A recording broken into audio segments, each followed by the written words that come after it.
আজকের এই সত্যি ঘটনা এমন একটি ঘটনাকে নিয়ে আলোচিত যে কেসে অপরাধীকে ফাঁসি না দেওয়া পর্যন্ত মানুষের মনে প্রচুর রাগ, ক্ষোভ, ঘৃণা জমা হয়েছিল। কিন্তু ফাঁসি হওয়ার কিছুদিন পর যখন অপরাধের সঙ্গে সম্পর্কিত কিছু ঘটনা সামনে আসতে থাকলো, তখন মানুষজন দুই ভাগে বিভক্ত হয়েছিল। যেখানে কিছু লোক বলতে শুরু করেছিল যে ফাঁসি হওয়া ব্যক্তিটি অপরাধীই ছিল এবং ওর সাথে যেটা হয়েছে ঠিকই হয়েছিল, আর অন্যদিকের লোকজন এটা বলতে থাকে যে ও নির্দোষ ছিল, অন্য কেউ ওকে ফাঁসিয়েছিল, ও এই অপরাধ করেইনি। কিন্তু এই ঘটনাটির পুরোটা জানতে হলে এই ভিডিওটি পুরোটা শুনতে হবে এবং সত্যিটা কি সেটা বোঝার চেষ্টা করা যেতে পারে সম্পূর্ণ ঘটনাটির বিবরণ শোনার পর। তো চলুন শোনা যাক সেই ভয়াবহ ঘটনাটি। পশ্চিমবঙ্গের রাজধানী কলকাতাতে ভবানীপুর এলাকাতে আনন্দ অ্যাপার্টমেন্ট নামের একটি সোসাইটি ছিল। এই সোসাইটির বিল্ডিংটির তৃতীয় তলাতে একটি পরিবার বাস করত। এই পরিবারে গৃহকর্তা ছিল নগর দাস পারেখ ও তার পত্নীর নাম ছিল যশোমতী পারেখ। নগর দাস ও যশোমতীর দুটি বাচ্চা ছিল, একটি ছেলে নাম ভবেশ পারেখ ও অন্যজন ছিল মেয়ে হেতাল পারেখ। 1987 খ্রিস্টাব্দে এই পরিবারটি গুজরাট থেকে ভবানীপুরে এসে বসবাস শুরু করে। নগর দাসের জুয়েলারির ব্যবসা ছিল, যেটা কলকাতাতেই ছিল এবং সফলভাবে ব্যবসা চলছিল। ওর মেয়ে হেতাল পারেখ ওয়েরল্যান্ড গোল্ড স্মিথ নামের একটি স্কুলে পড়তো, যেটা কলকাতাতেই অবস্থিত ছিল। কিন্তু পারেখ পরিবার কলকাতা আসার আগেই 1987 সাল থেকে এই আনন্দ অ্যাপার্টমেন্টে একটি সিকিউরিটি এজেন্সির মাধ্যমে একজন সিকিউরিটি গার্ডকে পোস্টিং দেওয়া হয়েছিল, যার নাম ধনঞ্জয় চ্যাটার্জি। ধনঞ্জয়ের বাড়ি ছিল বাঁকুড়া জেলার কুলডিহি গ্রামে এবং ধনঞ্জয় 1987 সালে পারেখ পরিবার আসার আগেই অ্যাপার্টমেন্টে ডিউটি জয়েন করেছিল। ধনঞ্জয় মর্নিং শিফটে ডিউটি করত, অর্থাৎ সকাল 6টা থেকে দুপুর 2টো পর্যন্ত ডিউটি করত এবং সব কিছু এমনিভাবেই ঠিকঠাক চলছিল এবং পারেখ পরিবারও ঠিকঠাকভাবেই অ্যাপার্টমেন্টে ছিল। নাগরদাস পারেখ ও তার ছেলে জুয়েলারির ব্যবসা সামলাতো এবং মা হাউসওয়াইফ ছিল ও মেয়ে স্কুলে পড়াশোনা করত। 1989 খ্রিস্টাব্দে ধনঞ্জয় বিয়ে করেছিল। ওর বউয়ের নাম ছিল পূর্ণিমা। পূর্ণিমা অঙ্গনওয়াড়ি কর্মী ছিল। ধনঞ্জয় পূর্ণিমাকে বিয়ের আগে বলেছিল যে সে বিএসএফে চাকরি করে, কিন্তু বিয়ের পর পূর্ণিমা জানতে পারে ধনঞ্জয় বিএসএফে না বরং একটা অ্যাপার্টমেন্টে সিকিউরিটির চাকরি করে। কিন্তু ততক্ষণে বিয়ে হয়ে গেছে, তখন আর কী বা করার ছিল। তাই পূর্ণিমাকে এই তেতো সত্যিটা স্বীকার করতে হয়েছিল এবং সব কিছু ভুলে সুখে শান্তিতে ঘর করতে থাকে। এর পরের বছর অর্থাৎ 1990 সালের কথা শুরু করা যাক। নাগর দাসের মেয়ে হেতাল পারেখ 10ম শ্রেণীতে পড়ছিল। মার্চ মাসের সময় হেতালের বোর্ডের পরীক্ষা শুরু হয়ে গেছিল। সকাল 7:30টায় হেতাল পরীক্ষার জন্য ঘর থেকে বেরোতো এবং হেতাল আইসিএসসি বোর্ডে পড়তো এবং দুপুর 1টা পর্যন্ত পরীক্ষা শেষের পর ও ঘরে ফিরে আসতো। কিন্তু 2রা মার্চ হেতাল যখন ঘরে ফিরে আসে তখন সে তার মাকে বলেছিল যে নিচে যে সিকিউরিটি থাকে ও হেতালকে খারাপ চোখে দেখে ও উল্টোপাল্টা কমেন্টস করে। মা মেয়ের কথাতে তখন অতটা গুরুত্ব দেয়নি। কিন্তু 3রা মার্চ হেতাল যখন আবার পরীক্ষার পরে ঘরে ফিরে আসে এবং মাকে আবার বলে যে সে যখন আজও ঘরে ফিরছিল তখন সিকিউরিটি খারাপ নজরে হেতালকে সিনেমা দেখতে যেতে বলেছিল। এই কথাটি হেতালের মায়ের খারাপ লেগেছিল ও কিছুটা অদ্ভুতও লেগেছিল। সিকিউরিটি গার্ড ধনঞ্জয়ের করা ঘটনাটি সন্ধ্যার সময় যখন হেতালের বাবা নাগরদাস ঘরে ফিরে আসে তখন হেতালের মা যশোবতী পুরো ঘটনাটি নাগরদাসকে বলেছিল এবং এই সব শুনে নাগরদাসের খুব রাগ হয়েছিল। 4ই মার্চ নাগরদাস সোসাইটিতে কমপ্লেন করেছিল এবং কমপ্লেনের ভিত্তিতে ধনঞ্জয়ের ট্রান্সফার হয়েছিল। এরপর 5 মার্চ নতুন সিকিউরিটি আনন্দ অ্যাপার্টমেন্টে আসার কথা ছিল এবং ধনঞ্জয়কে অন্য কোথাও জয়েন করার কথা ছিল। কিন্তু যখন 5 মার্চ 1990 এর দিন শুরু হলো এবং ধনঞ্জয়ের অন্য কোথাও ডিউটি যাওয়ার কথা ছিল, কিন্তু ধনঞ্জয় নতুন ডিউটি যায়নি এবং সকাল 6টার সময় অন্য দিনের মতো আনন্দ অ্যাপার্টমেন্টেই চলে আসে এবং ডিউটি শুরু করে। এবং এদিকে যদি পারেখ পরিবারের কথা বলি তাহলে সকালেই নাগর দাস ও তার ছেলে নিজেদের কাজে চলে যায়। সকাল 7:30টায় মেয়ে হেতালও পরীক্ষার জন্য চলে যায়। হেতালের মা ঘরে একাই ছিল। দুপুর 1টা পর্যন্ত হেতাল পরীক্ষা দিয়ে ঘরে চলে আসে। এই পর্যন্ত সবকিছুই ঠিকঠাক চলছিল। কিন্তু বিকেল 5টার সময় প্রত্যেক দিনের মতো আজও যশোমতী দেবী পূজা করতে অ্যাপার্টমেন্টের পাশের একটি মন্দিরে যান। বিকেল 5টা বাজছিল এবং ধনঞ্জয় চ্যাটার্জির ডিউটি দুপুর 2টোতেই শেষ হয়ে গিয়েছিল। কিন্তু ধনঞ্জয় ডিউটি শেষের পর ঘর যায়নি এবং রাত্রে সিকিউরিটিও চলে আসে, অর্থাৎ ধনঞ্জয় অফ ডিউটি হয়ে যায় এবং ধনঞ্জয় ওখানেই সিকিউরিটি রুমে নিজের ড্রেস চেঞ্জ করে ঘরের জামা কাপড় পরে নেয়। ধনঞ্জয় ক্রিম কালারের শার্ট ও প্যান্ট পরেছিল।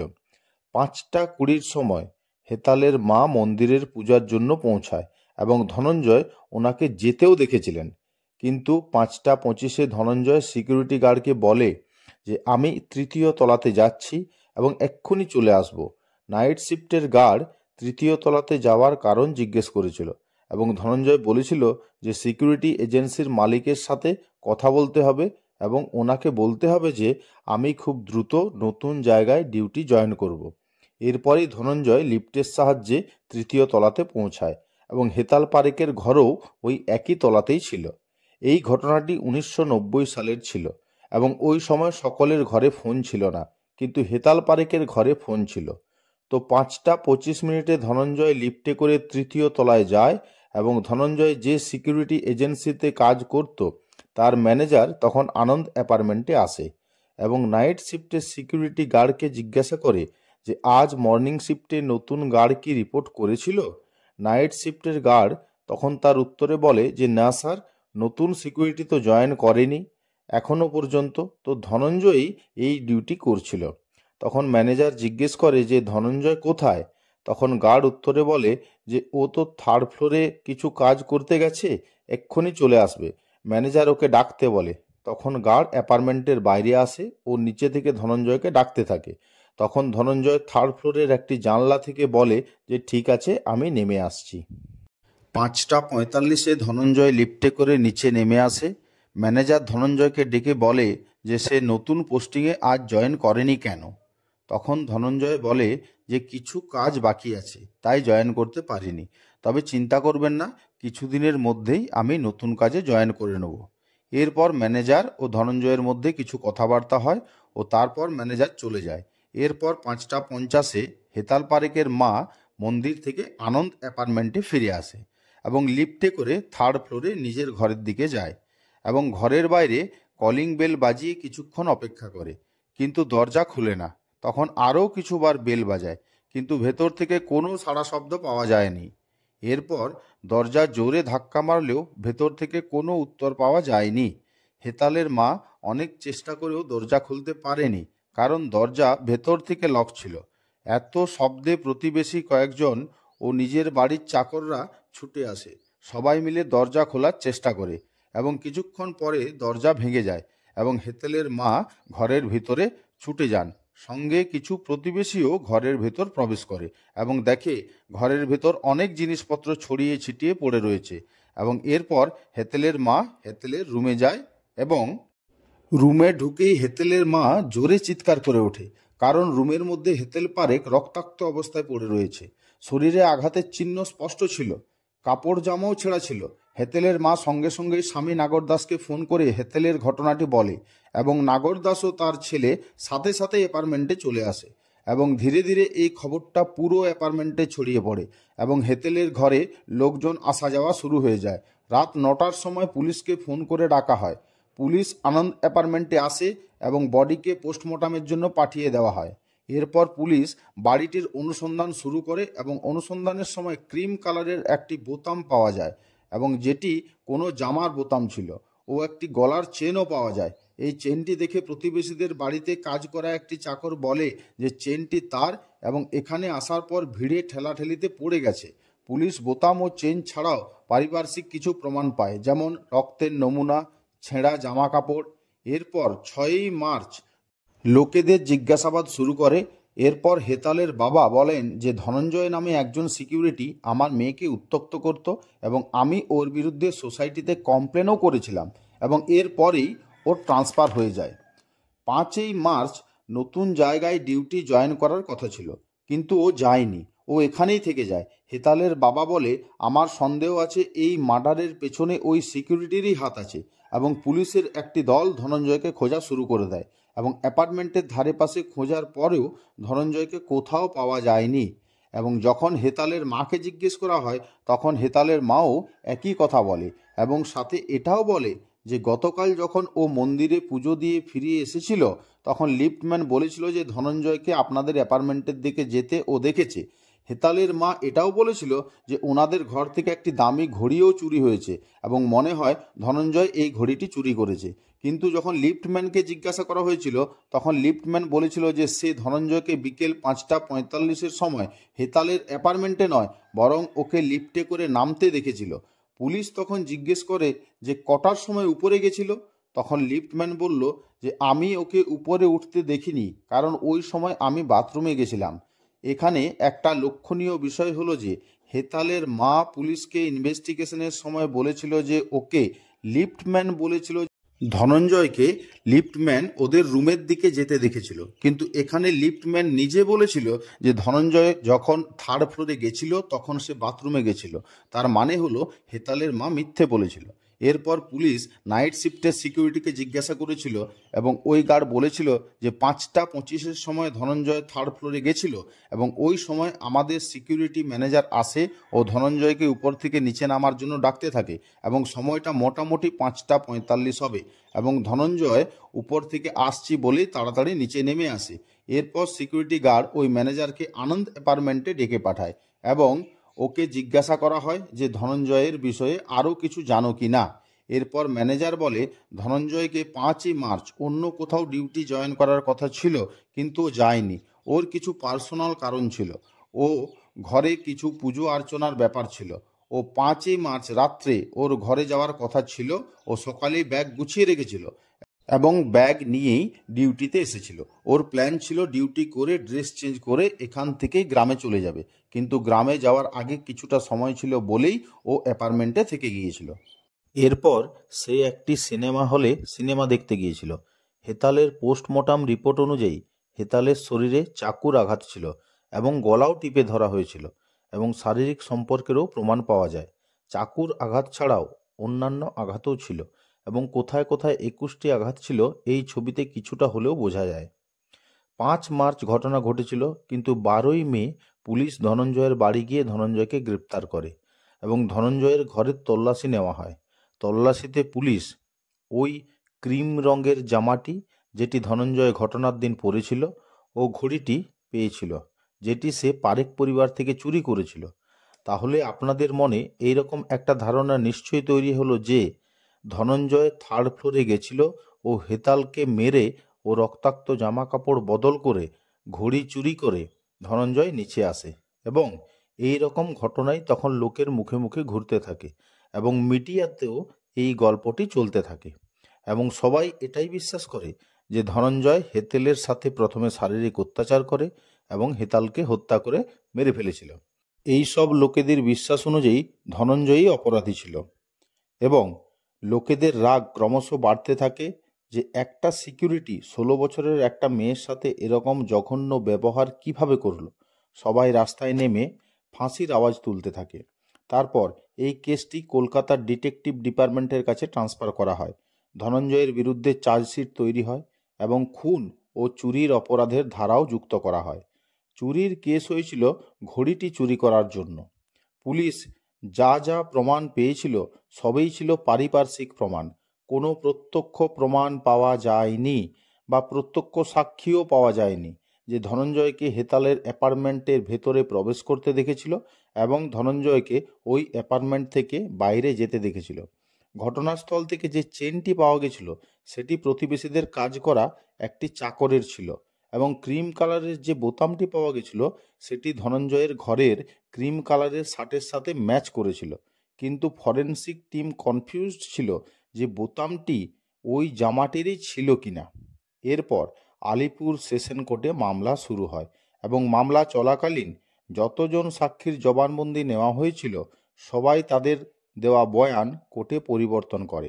যেমন প্রতিবেশীদের কাজ করা চাকরটি যার চেনটি হেতালের ঘরে পাওয়া গেছিল, সে বলেছিল ওই চেনটি সে ধনঞ্জয়কে গিফট করেছিল এবং যখন ধনঞ্জয় হেতালের ঘরে আসে তখন চেনটি হাতাহাতিতে পড়ে গেছিল। বাকি সাক্ষীরাও এমনি করেই সাক্ষ্য পরিবর্তন করতে থাকে যাতে সবাই বিশ্বাস করে যে ধনঞ্জয়ই এই খুন করেছে, এবং পুলিশও এই সমস্ত সাক্ষীর বয়ানের ভিত্তিতেই রিপোর্ট তৈরি করে। ধনঞ্জয় বারবার বলেছিল যে এই সমস্ত ঘটনার পেছনে তার কোনো হাত ছিল না, ও হেতেলকে মারেনি, এবং এটাও বলেছিল যে ও কাউকে হত্যার কথা ভাবতেই পারে না। ও বারবার এটাই বলেছিল। এরপর আলিপুর কোর্ট সমস্ত সাক্ষীর বয়ান ও পারিপার্শ্বিক প্রমাণের উপর ভিত্তি করে ধনঞ্জয়কে ফাঁসির সাজা শোনায়। এরপর এই মামলা কলকাতা হাইকোর্টে যায়, ওখানেও ফাঁসির সাজা বহাল থাকে। এরপর এই কেস সুপ্রিম কোর্টেও যায়, এখানেও এই মামলার শুনানি হয়। কোর্ট বলে ধনঞ্জয়ের কাজ ছিল লোকেদের সুরক্ষা প্রদান করা, কারণ ও সিকিউরিটি গার্ড ছিল, কিন্তু এ তো ভয়ানক ক্রাইম করেছে, এবং সুপ্রিম কোর্টও এই কেসকে বিরলতমের মধ্যে বিরলতম আখ্যা দেয় ও ধনঞ্জয়ের ফাঁসির সাজাই বহাল রাখে। কিন্তু ধনঞ্জয় তখনও বলে যে সে নির্দোষ, সে কোনো অপরাধ করেনি। এরপর 25শে জুন 2004 ফাঁসির দিন ঘোষণা করা হয়েছিল, কিন্তু ধনঞ্জয় 24শে জুন প্রেসিডেন্ট অফ ইন্ডিয়ার কাছে ক্ষমার আবেদন করে, তাই ফাঁসির তারিখ পরিবর্তন করা হয়েছিল। কিন্তু কিছুদিনের মধ্যেই ধনঞ্জয়ের ক্ষমার আবেদন খারিজ হয়ে যায়। এটা তো খুবই স্বাভাবিক ছিল যে 16 বছরের মেয়ের সাথে এত জঘন্য একটা অপরাধ করে সে ক্ষমা কিভাবে পেতে পারে। ক্ষমার আবেদন খারিজ হওয়ার পর ফাঁসির তারিখ, সময় ও জায়গা স্থির করা হয় এবং নির্ধারিত তারিখটি হয় 15ই আগস্ট 2004 সকাল 4:30 আলিপুর সেন্ট্রাল জেল। কিন্তু ধনঞ্জয়ের ফাঁসির খবর বাইরে এলে মানবাধিকারের লোকজন আপত্তি করতে থাকে যে কোনো মানুষেরই আরেকজন মানুষকে হত্যা করার কোনো অধিকার নেই। অনেকেই ধনঞ্জয়ের পক্ষে আবেদন করতে থাকেন, কিন্তু কোনো আবেদনেই কিছু কাজ হয় না। যখন 15ই আগস্ট 2004 ভোর 4টা বাজে, তখন ধনঞ্জয়কে জেলের স্টাফরা ডাকে ও স্নান করিয়ে নতুন জামাকাপড় পরিয়ে পুলিশ কর্মীরা ধনঞ্জয়কে ফাঁসির জায়গায় নিয়ে যায়, এবং যেতে যেতে ধনঞ্জয় এক পুলিশ কর্মীকে বলে যে আমি মারা যাবার পরেও কি এই তদন্ত চলতে পারে এবং আসল অপরাধী কি ধরা পড়বে? পুলিশ কর্মীরা কোনো উত্তর দেয় না। এরপর পুলিশরা ধনঞ্জয়কে ফাঁসির মঞ্চে নিয়ে যায় এবং সমস্ত নিয়মকানুন সম্পূর্ণ করা হয়। ওখানে ডাক্তারও ছিল এবং ধনঞ্জয়ের ফাঁসুড়ে ছিল নাটা মল্লিক। ধনঞ্জয়ের ফাঁসির সময় হয়ে গেছিল এবং ধনঞ্জয় শেষবারের মতো ভগবানকে প্রণাম করে এবং প্রার্থনা করে যেন পরিবার সুখে থাকে, এবং ধনঞ্জয় ওখানে যারা উপস্থিত ছিল তাদেরকে বলেছিল যে সে দোষী নয় এবং সে খুন করেনি, আমায় ফাঁসানো হয়েছে, আমি তো একজন গরিব ছেলে, তাই আমার কথা কেউ শুনল না। এরপর ঠিক 4:30 আলিপুর সেন্ট্রাল জেলে ধনঞ্জয়ের ফাঁসি কার্যকর করা হয়। এরপর নিয়ম অনুযায়ী ডাক্তার ঘোষণা করে যে ধনঞ্জয়ের মৃত্যু হয়েছে। এরপর ধনঞ্জয়ের দেহ ফাঁসি থেকে বের করে আনা হয় এবং ওর দেহ নেওয়ার জন্য ওর ঘর থেকে কেউ আসেনি, কারণ সবাই এটাই বিশ্বাস করেছিল যে ধনঞ্জয় অপরাধী ছিল।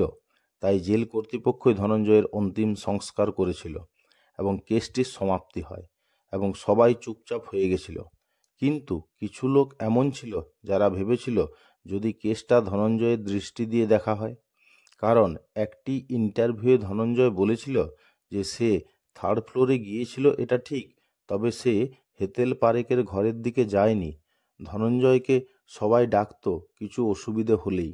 ধনঞ্জয় অনেক কাজ জানত, ও প্রবলেম ঠিক করে দিত বা কোনো দোকানে সারানোর জন্য পাঠিয়ে দিত, এবং ইন্টারভিউতে এটাও বলেছিল যে সে কখনো হেতালের সাথে খারাপ ব্যবহার করেনি, বরং সে কারোর সাথে কথাই বলতো না, সে নিজের মনেই কাজ করত।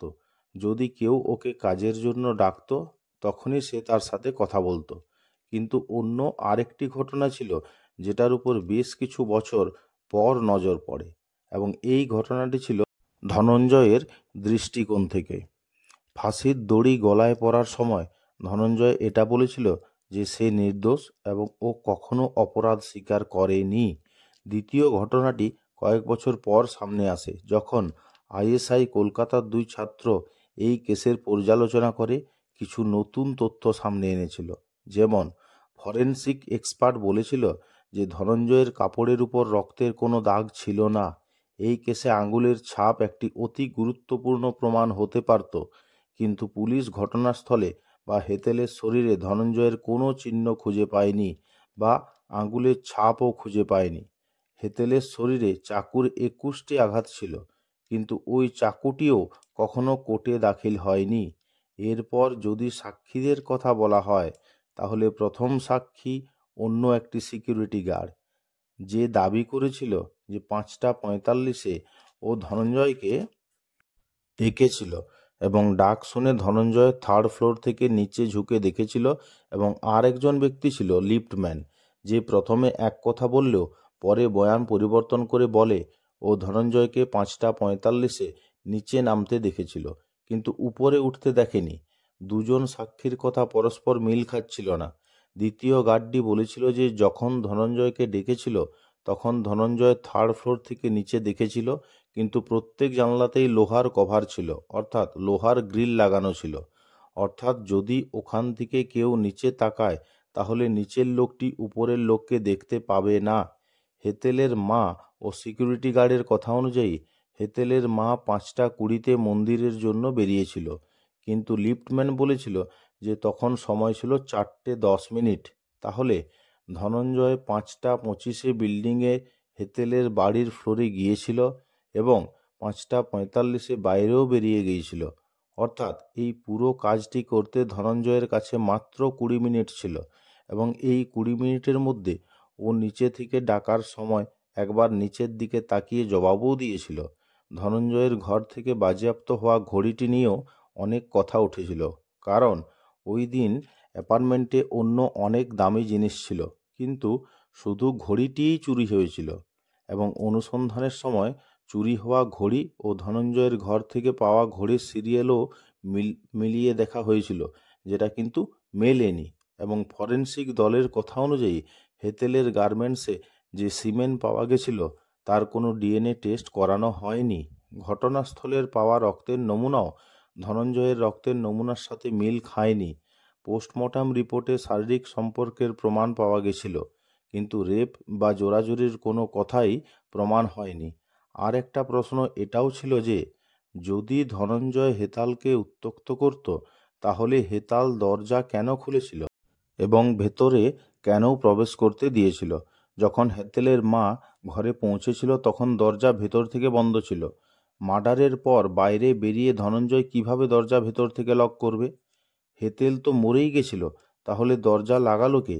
আর একটা কথা এটাও জানা গিয়েছিল যে গার্ড ধনঞ্জয়ের বিরুদ্ধে সাক্ষী দিয়েছিল, সেই গার্ডের বিরুদ্ধে ধনঞ্জয় নিজেই সুপারভাইজারের কাছে নালিশ করেছিল। এই ব্যাপারটাও আদালতের নজর এড়ানো হয়েছিল।